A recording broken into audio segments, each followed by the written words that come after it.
Alright, here's a quick update on the 928.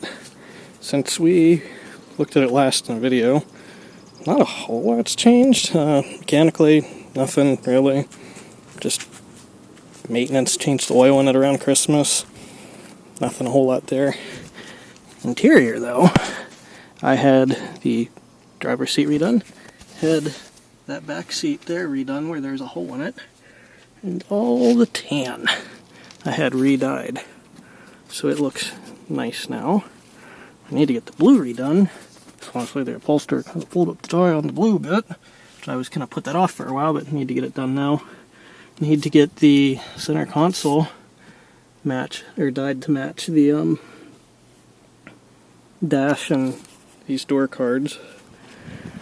And need to redo the trim in the hatch, because it's a little dirty and kind of faded. Otherwise, everything's pretty much the same. To address the terrible job I did of recovering the gauge cluster, I had the upholsterer whip up a cover for it. I think whoever glued it on didn't exactly line it up perfectly, but I'm just going to have to live with that on the keyhole. But it's far better than what I did, so I'm going to cut out everything for the buttons there and the keyhole and get that glued down, and then that should be good for that car for now. I think I might pull it in the garage and just change the transmission fluid just to see how it's all doing since I set everything up last spring, make sure nothing's horribly wrong with it. But otherwise, that's all good. Yeah, somewhere here, and I thought I left it out here. I don't know where I carried it off to. Maybe it's in this box. Is it in this box? Yes, it is. There is a higher pressure fuel pressure regulator. That fuel pressure regulator in the car now is 33 psi with 24-pound injectors. Later cars had 55 psi with 19-pound injectors. Well, so if you put the later fuel and pressure regulator on there, you have 55 psi with 24-pound injectors, and the pump's more than strong enough, and I have some pork and chips to put in the car. So that should make the fueling and the ignition a little more aggressive. And I'm mindful that the 85 and 86 cars did not have knock sensors, so not aggressive as it could be. It's still going to be safe for pump gas. I think he calls for 89 on it, which is actually a little bit lower octane than original, but I don't know, maybe fuel was just less consistent back in the 80s, but either way, we'll get that taken care of. Eventually, I want to do a little bit of maintenance under the hood. I have some colder spark plugs to put in there. I think I'm going to take the intake off and reseal it and repaint it before I do anything else with that. It's not leaking anything now. There's no vacuum leaks, and it runs fine, but there's some oil leaking into the valley, and I think it's seeping a little bit out of the intake, so might put some baffles in the cam covers before I do anything else there. So that's the update for now on the 928. Not a whole lot new, just sort of driving it around, so I guess good. Alright, well, gauge pod is put back in the car.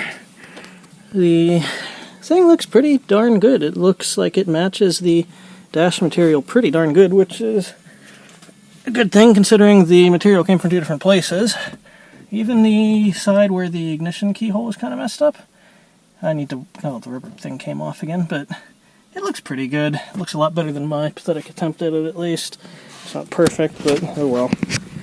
Even through the windshield, I don't know how well that shows up, but it matches pretty good. So aside from the car being covered in pollen, which is a downside of the south in the spring, it's frickin' everywhere. I was in there for a couple hours, and the driveway and everything's all yellow. It's nasty. Oh yeah, that's another thing I did. I tinted the turn signal lens red. Didn't really... I saw some pictures of people that did it online. It looks a lot better than the orange in my opinion. A lot of people are going to be like, oh, it doesn't look as Euro now, but I don't care. I think the red looks better. So, anyway, I think that will about wrap it up for the 928 update. Like I said, the only thing I've got planned to do right now is those pork and chips. But I'm going to probably do a intake gasket replacement first. Look at that's how much pollen got on here. And probably then crawl under there and, take a gander at what the transmission's doing. Those drips on there, those are just condensation from the exhaust. I guess one last part of 928 update. Hopefully, this summer, this one can be worked on some more. Can get the overheating problem figured out. Get it to not idle at 2,000 RPM. I'm sure it is going to need a lot of suspension bushings replaced, and the interior in this thing is hashed. I forgot to go get the key for it.